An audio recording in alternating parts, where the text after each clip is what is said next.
truck driver would amuse himself by running over lawyers.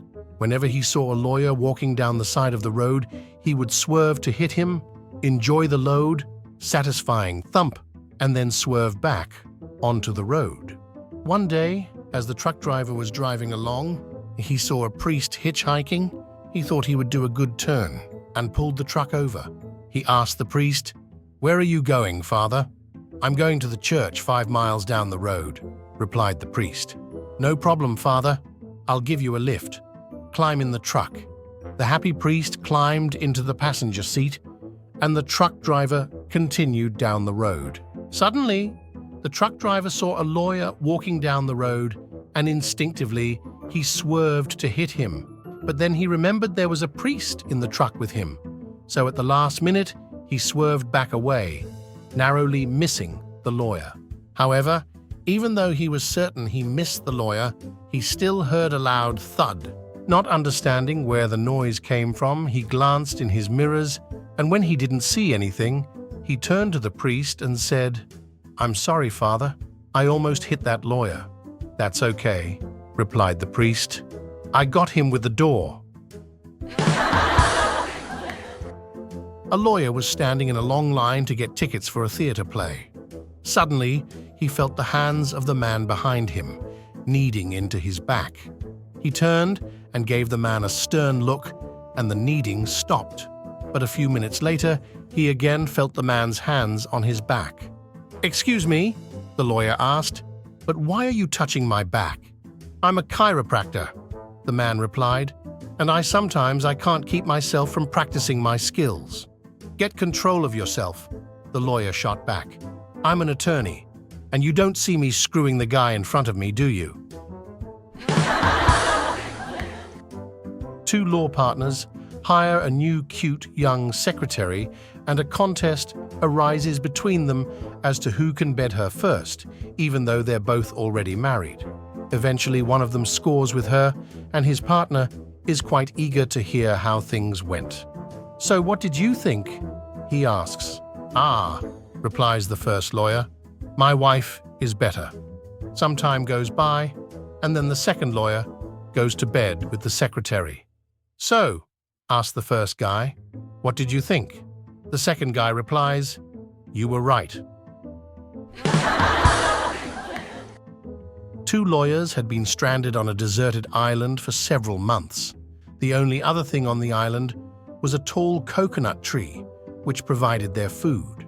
And each day, one of the lawyers climbed to the top of the tree to see if he could see a rescue boat coming. One day, the lawyer yelled down from the tree, "Wow, I can't believe my eyes. There is a girl out there floating in our direction."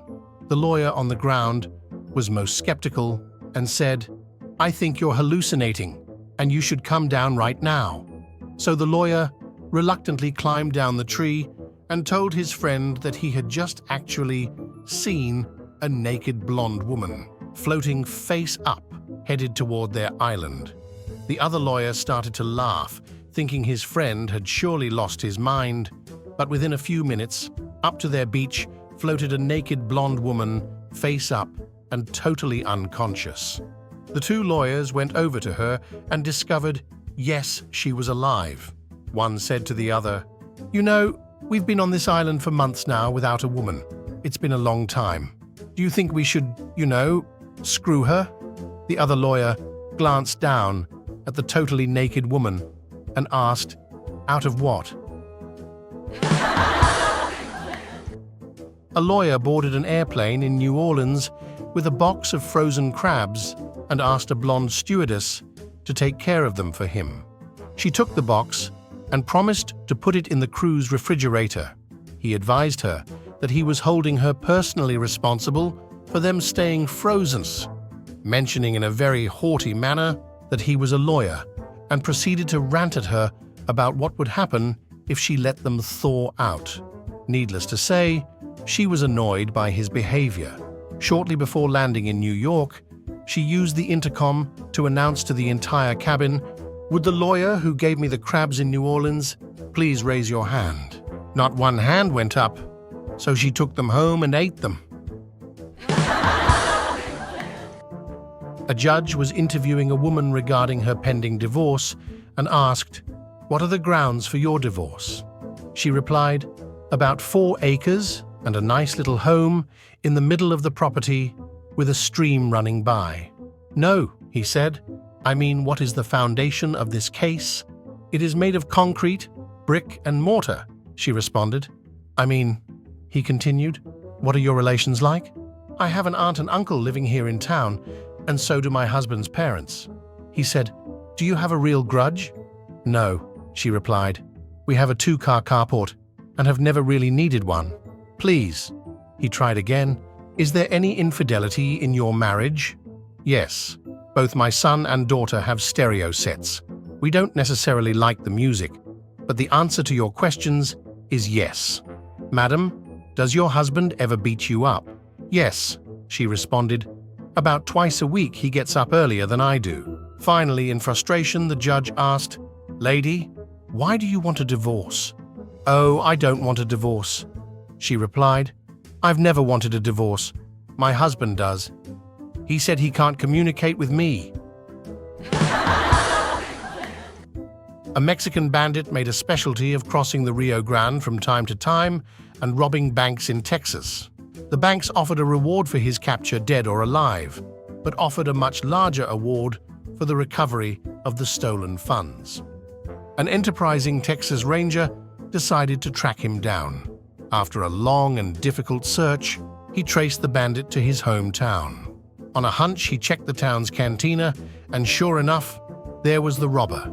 The only other people in the bar were the bartender and a scrawny, older man at a back table. The time was right to make a move. The ranger drew his revolver, charged into the cantina, and announced, "You are under arrest. I get a reward for you, dead or alive. Tell me where the money is, and I'll let you live.